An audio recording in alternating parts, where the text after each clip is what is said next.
What's going on, 4th and 5 fam? It is time to do some more breakdowns, and it's going to be all on the transfer guys coming in. I know a lot of people are interested to see what these guys are going to bring to the table. Well, we're going to watch the tape. I'm going to give you my opinion, and we're going to start with the big guy. I'm talking 6'8", 375 pounds, transfer from Oregon, Jac'Qwan McRoy.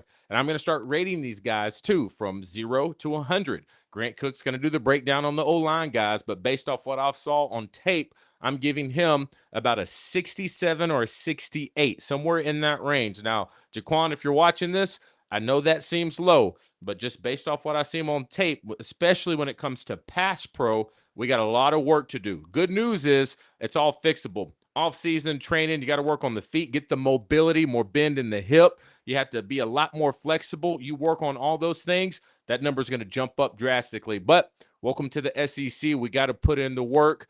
I saw some things that made me excited, and a couple things, I'm going to be honest, I'm a little worried about. But those things, the good part about it is, are fixable. Just depends on how much work we put in the offseason. So Grant Cook's going to have your breakdown right here. And if we're going to give these stars from 1 to 5, I'm going to give it a 3. 3-star right now. And this is like right at 3-star, not 3.5, not 3 3/4, 3-star. I know you ain't trying to hear that. Got to put in the work, big fella. But I bet you can do it. Off-season program is the best. That's when you really find out how bad you want it. I guess we'll see come spring ball. So y'all thank y'all, and I appreciate y'all for always watching. The best way to support 4th and 5 during this offseason, because we're going to start doing breakdowns on all these players coming in. All you have to do is like this video, leave comments of who you want us to do breakdowns on, and most importantly, please hit that subscribe button. That's the best way to support us here at 4th and 5. Enjoy the video. We're going to gear up talking about Jac'Qwan McRoy, 6'8", 375 pounds, behemoth of a man. All right, Grant, what are we looking at right now as far as this guy's concerned? So DJ hit the nail on the head. I mean, 6'8", 375. Okay, Yeah. I mean, this guy is a mountain of a man. Yeah. And that's exciting. And, you know, they always talk about there's a few things you can't coach. Size and speed. Yeah. Right? Well, he's got the size. Yeah. He's there. And we're going to get into the first clip here. So this is what I'm going to highlight. He's pulling here. So he's at right tackle. He's highlighted there. He's going to come around and be the lead blocker for number 5, the running back, which, man, number 5's got to love this guy coming through the hole. So he's going to do what's called a skip step pull. All right. This is not an easy move for a smaller offensive lineman, much less somebody that's 6'8", 375. So you can see his outside foot kind of skips behind his body, and he's keeping him square to the line of scrimmage, which is what you want to do when you're pulling. You want to give that defense kind of really no heads up about where you're going to be. So as you see him, he's coming around here. He's going to pull through the hole. Like I said, man, look how big this guy is. I know you guys can see him on the screen. I mean, he is a head and shoulders above everybody else on the field. So he's coming through the hole here. One thing that I want to point out as we roll forward here is this is not great, all right? You're going to see as we get kind of a trend here, he is a straight leg player, right? And he's not real bendy. And when I say bendy, not flexible in the hips, not flexible in the legs, that is paramount, especially from a 6'8" offensive lineman. It's in, you know, you have to have it as an offensive lineman in general, but especially 6'8", 375. I mean, it leverages the name of the game when you play offensive line. So as we go back, you can see every bit of 6'8" is there. So he's getting stood up by high school talent at this point, right? Yeah. And not even a big guy, a linebacker. So like I said, we're gonna roll. You'll see some more issue. Now I know he just got a pancake, but let's not, you know, don't let it deceive you here, okay? Yeah. Once again, another pull play. So a lot of run plays, and I don't know if that's a good thing or a bad thing in these highlights that we saw. But all right, we're gonna run it here. Yep.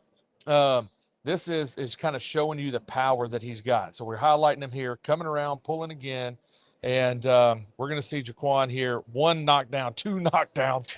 I mean, we're just racking up helmet decals. We are racking up helmet decals for Jac'Qwan out here. But once again, kind of touching base, we really didn't see much pass pro out of his high school film. Not much film in college yet. He went to Oregon to start out.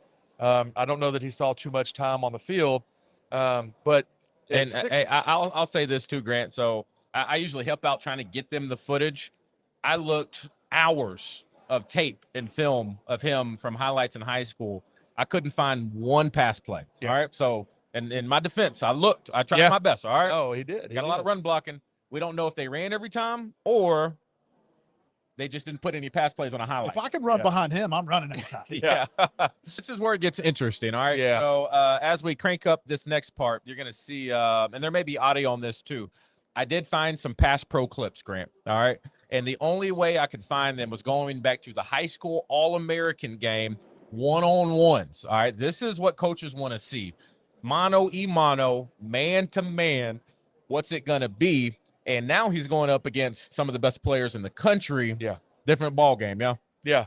Yeah. These are the guys, right? These are the guys that are going to be at the Auburns and the Alabamas and the Georgias of the world. So, all right, guys, here we are. So these are the pass pros that we found. All right.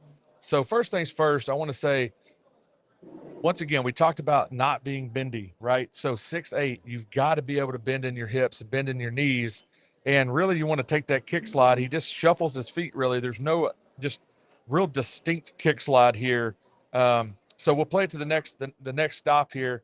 So what that is like when you don't have any bend in your lower half, when you're not squatting down to play and you're 6'8", these guys are going to be able to dip and rip underneath you. And that's what you see right here is this guy's come in, he's dipped his shoulder, he's ripping up underneath him.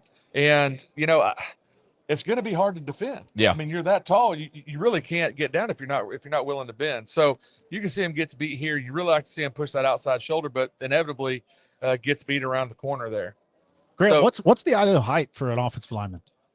I mean, if you can bend as tall as you want, man. You got Dan Skipper, you know, ex Razorback, still playing for the Lions. He's 6'10". Yeah. But he, you know, I know Dan personally, and I know he spent a lot of time trying to focus on being able to get down and play with leverage. And we've played with a few big guys that don't take that part serious, and they can't move. It's like they're just stuck in the ground, no mobility, and like you said, low man always wins. And you have to at least, even if you can't get under a guy being 6'8", Grant, we get it. But just that power position changes everything. As soon as those legs are straight, it's a wrap. It's a wrap. Yeah. All right. So here we go once again. Go ahead and pick up where you left off. Yeah. So, I mean, it's a little bit more of the same, right? And you're going to catch a theme here. So we're straight legged, right? We're bending at the waist. All right. Look, guys, if you don't have any squat, any bend in your lower half, you have no ability to stop someone on a power rush. So this defensive end does what we call a long arm, which is essentially a bull rush with one arm. So he's using every bit of his ability and his length to get into your chest and drive you back. But if Jac'Qwan had a little bit of bend here, he could hop that back foot and lock it down. But his hands, he can't get inside because he's bending over at the waist. Yep. And it's killing him. All right. Once again, so 0 for 2 right now. We'll get to the third rep right here. 0 for 2. All right, guys. So the other thing I want to talk about when you're playing offensive line is first meaningful touch. Yeah. All right. That is the biggest thing. And that's all of football, I think. Yeah. I mean, anytime you're blocking anyone or whatever it may be, playing linebacker, playing defensive line, the first meaningful touch will win. Yeah. All right. We're going to show you an example right here of what I mean by first meaningful touch. And it's not Jac'Qwan. So once again, all right, I'm going to pause it right here. We are straight legged and we're bent at the waist again. Mm-hmm. We're bending over like we're trying to pick a nickel up off the ground, right? And so, all right, we're going to play it here. And this is a great example of first meaningful touch. So I really wish I would have thrown some graphics. Now I'm sitting here looking at this, but I want you to look at that defensive lineman's body. Yeah. All right, in that black jersey and the white pants. All right, that is what I'm talking about by leverage. That is leverage to a T. I mean, if you took a picture of that and put it in the Webster's dictionary, that's a leverage. That is what leverage is, man. Hands inside. He's got a bend in his hips. He's got a bend in his knees, and he is fully extended underneath Jac'Qwan right here. And we're going to see what happens when you get the first meaningful touch in the game of football. And that is a 6'8", 375-pound man being driven back. Getting walked back. And that dude right there looks a little light in the pants, 240? too. Yeah, he's about 240. Yeah. Now, probably pretty explosive. And so, I mean, so far what I've seen, now that we're playing with some big-time dudes, and we'll go ahead and take a look at another play. Actually, we'll show this next one, Grant, because you alluded to, like, once he does get his hands on you, then he has all that weight to go with him. So let's go ahead and show this last clip, all right? Yeah, that's a rough rep. Here we go. So here you go. Once again, though, but I want to highlight this, right? He's got like a 45-degree angle at his waist. That is not what you want. You want to see that butt sitting down. Yep. right? You want to see it sitting down. You want to see a little bit more upright posture from your chest and through your shoulders. But once again, he's a big man. He is going to be strong. So you can see a little bit right here whenever he gets his hands on somebody, he has the ability to finish. So I love that right hand right there. He's got it right up underneath the guy's ribs, right in his armpit. And you'll see, but we're straight-legged again, boys. We're straight-legged again. And then that's 375 right on top of it. You don't want that. You don't want none of that. News, huh? Yeah, you don't want none of that. So like I said, always take a guy 6'8", 375. You can't coach it.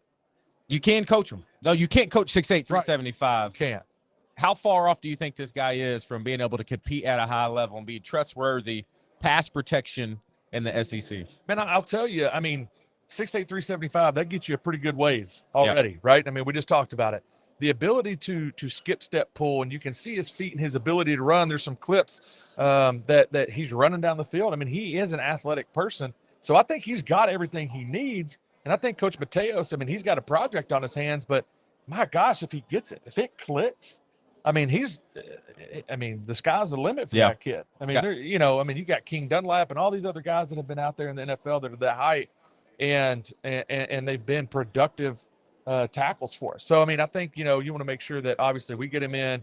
The strength and conditioning staff has to be on him about getting there and getting mobility because that's going to be his best friend.